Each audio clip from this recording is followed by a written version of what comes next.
So you've got a brilliant business idea. That's the exciting part. But how do you actually turn it from an idea into a real legal company?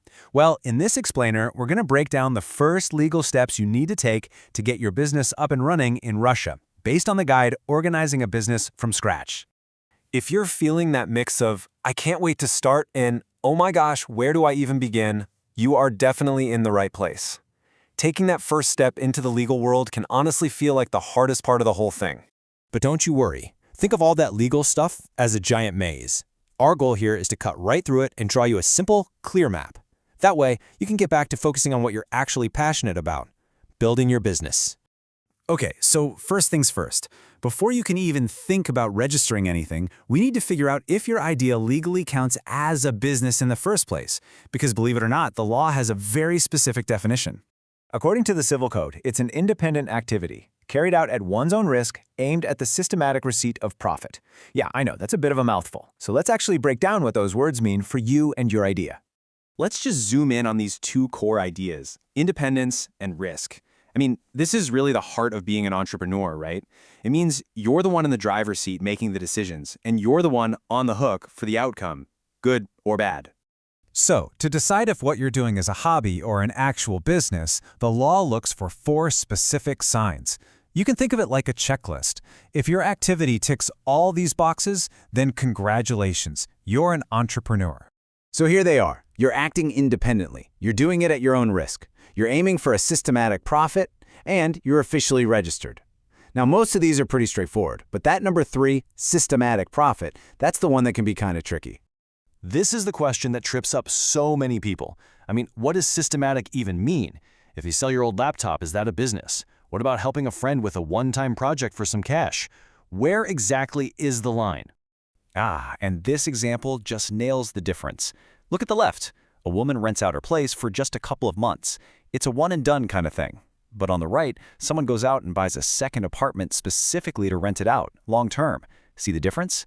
It's all about the intention and the continuity. That ongoing plan is what the law means by systematic.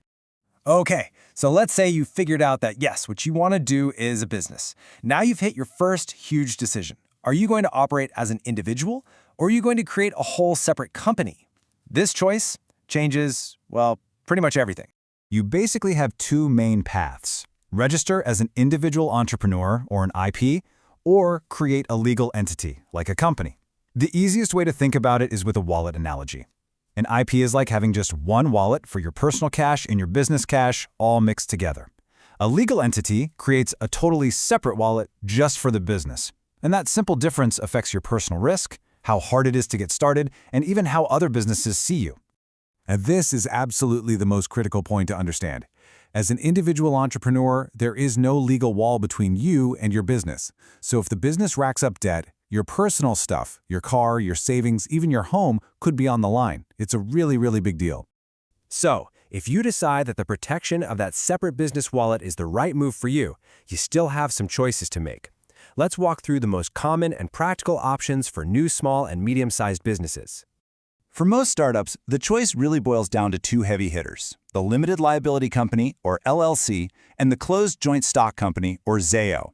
Now, the great news is both of them limit your personal liability, which is awesome. The biggest differences are in how ownership works. It's way simpler in an LLC, and maybe a little bit of perception, as some people see a joint stock company as being a bit more big time.